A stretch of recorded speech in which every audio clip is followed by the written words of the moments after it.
বিধানসভায় ভোটের গণনাতেও কড়া কমিশন, ফলাফল ঘোষণার ক্ষেত্রেও বিশেষ ব্যবস্থা। জেলা শাসকের দফতরে হবে ভোট গণনা, প্রয়োজনে গণনা হতে পারে এসডিও অফিসেও।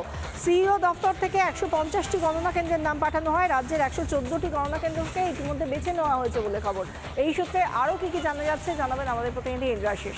ইন্দ্রাশিস, কি জানা যাচ্ছে? এছাড়া আর কি তথ্য রয়েছে?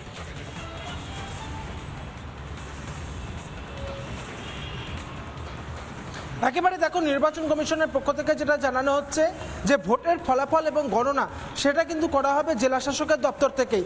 এর আগের বিধানসভা ভোটগুলোতে আমরা দেখেছি যে ভোটের ফলাফল বা গণনা সেগুলি কিন্তু করা হতো কোনো স্কুল কিংবা কলেজে, মূলত সেই জায়গাটিকে স্থির করা হতো। কিন্তু এবার একেবারে নির্বাচন কমিশনের পক্ষ থেকে জানানো হয়েছে জেলা শাসকের দপ্তরেই হবে এই গোটা প্রক্রিয়াটি, অর্থাৎ ভোটের ফলাফল এবং গণনা সে সমস্ত প্রক্রিয়াটি হবে জেলা শাসকের দপ্তরে। যদি কোথাও জেলা শাসকের দপ্তরে সমস্যা হয় সেক্ষেত্রে এসডিওর দপ্তরে কিন্তু এই ভোটের ফলাফল এবং গণনার প্রক্রিয়াটা সম্পন্ন করা হবে। ইতিমধ্যে 150টি গণনা কেন্দ্রের নাম পাঠানো হয়েছিল, তার মধ্যে রাজ্যের 114টি গণনা কেন্দ্র স্থির করা হয়েছে। এবং মূলত নির্বাচন কমিশনের পক্ষ থেকে জানানো হয়েছে যে জেলা শাসকের দপ্তরে যদি এই ভোটের গণনা প্রক্রিয়া এবং ফলাফল ঘোষণাটা যদি জেলা শাসকের দপ্তর থেকে হয় সেক্ষেত্রেও আঁটো নিরাপত্তার ব্যবস্থা করতে হবে। পাশাপাশি এসডিও দপ্তরের ক্ষেত্রেও একইভাবে আঁটো নিরাপত্তা দিয়েই কিন্তু এই ভোটের ফলাফল এবং গণনাটাকে করা হবে।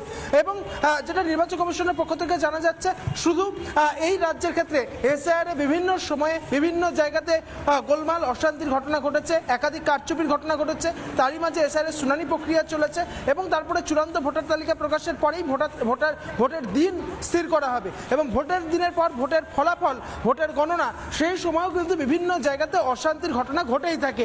এবার জেলা শাসক দপ্তরে সেই ভোটের গণনা প্রক্রিয়াটাকে করা হবে এবং এসডিও দপ্তরে ভোটের গণনা প্রক্রিয়া করা হবে।